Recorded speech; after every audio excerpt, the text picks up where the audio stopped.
having a great day and I'm glad you could join me. Today I'm going to take a look at Psalms 1, but before that I did like to thank God Almighty for giving me this opportunity to speak before you, and I did also like to thank the people who could make this happen. Before starting, if you ask me what title I did give for Psalms 1, Psalms 1 simply describes the way of the righteous and the way of the ungodly. So if you want a key to understanding this Psalms more, you could take a look at verse number 6, which says, "For the Lord knows the way of the righteous, but the way of the ungodly shall perish." I can also not go without saying that Psalms 1 is the beginning of the great collection of songs and hymns that we call the Book of Psalms. And every emotion known to man also finds its way through the Book of Psalms. And most of them say that the theme of Psalms is kind of simple. It says that life is hard, but God is good. So Psalms 1 is not have a specially attributed author, or the author is unknown. Many of them say that David wrote this psalm. Maybe he would have, but what it says here it's unknown. But before I break down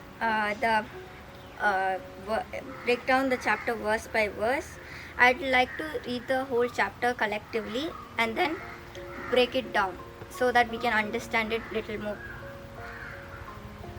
Blessed is the man who walks not in the counsel of the ungodly, nor stands in the path of sinners, nor sits in the seat of the scornful.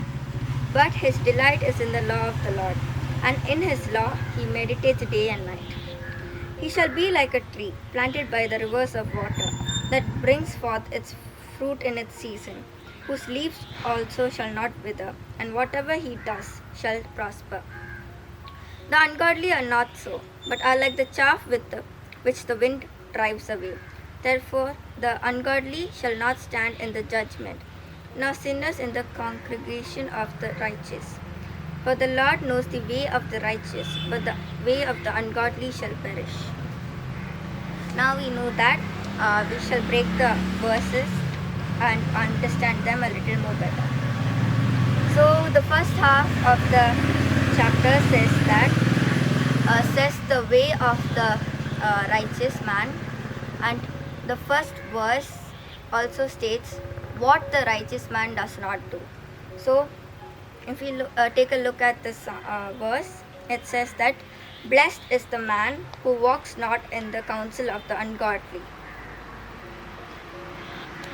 The Hebrew word Asher is here translated as blessed.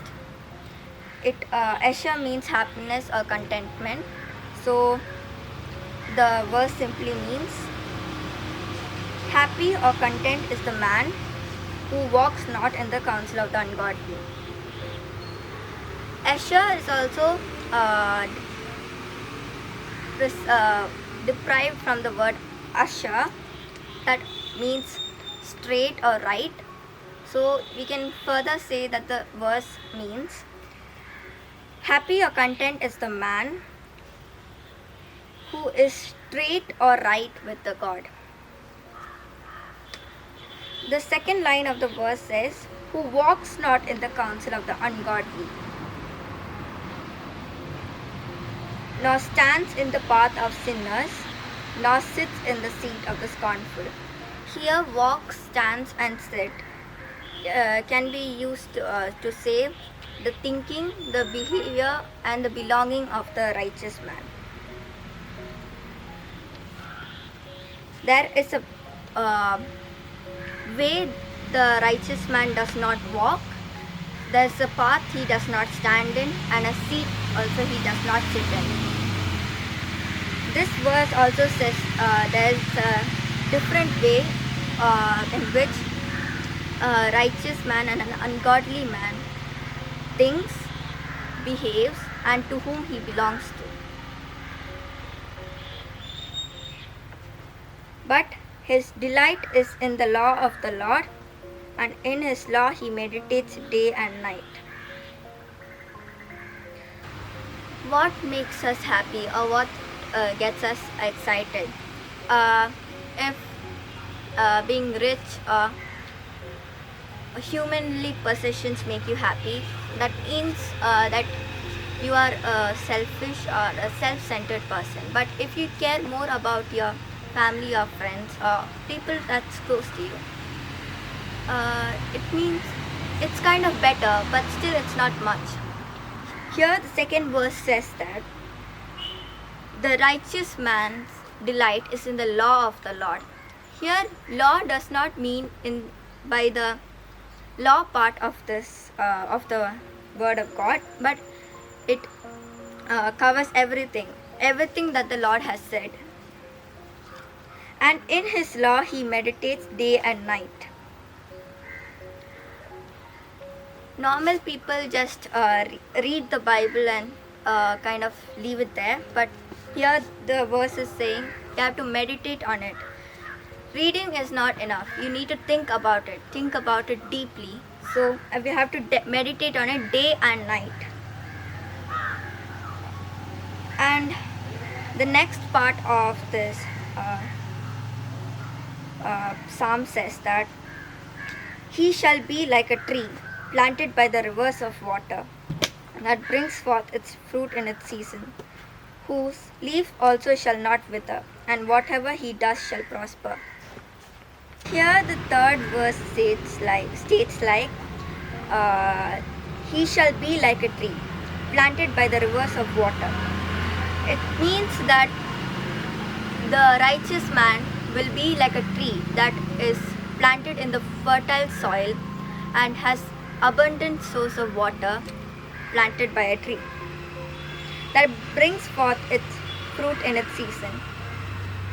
It may be disappointing or discouraging sometimes when we go into the spiritual path, but then we feel like there is no result coming out of it. This verse states that a tree bears fruit in its season.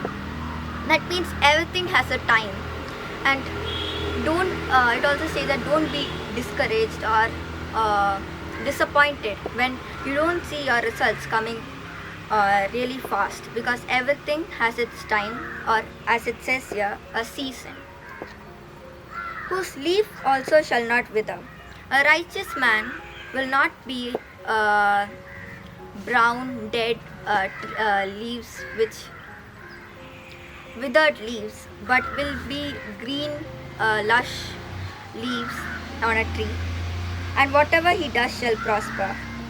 Here, this is kind of like a promise. It says that even if in times of trouble or times of problems and anything like that, whatever the man does always will have a good result. Everything he does shall prosper. So here we now move to the next half,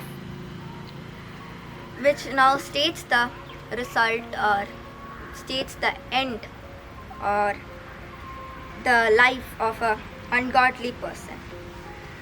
The ungodly are not so, but are like the chaff which the wind drives away.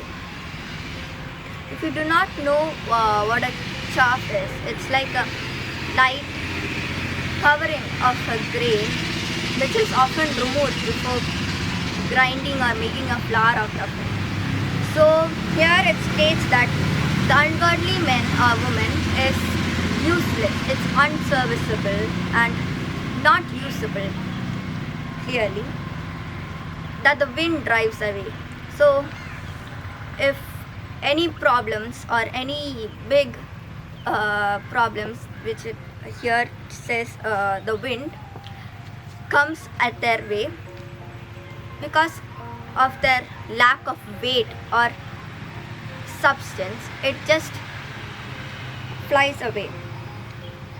Therefore the ungodly shall not stand in the judgment, because the chaff or the covering is very light and does not have a weight, it is not worthy of standing in the judgment with the righteous, nor sinners in the congregation of the righteous. This states the future of the ungodly, and it is true because whatever they do, the sinners will always be sinners. So they will not be worthy of standing within the righteous. For the Lord knows the way of the righteous, but the way of the ungodly shall perish. Over 4 times in the book of Acts, it states that Christianity is the life, and even Jesus Christ said He is the way, He is the truth, and He is the life. This way is for the righteous and not for the ungodly. So I did like to bring my speech to an end with asking a question: which way are you on? Thank you.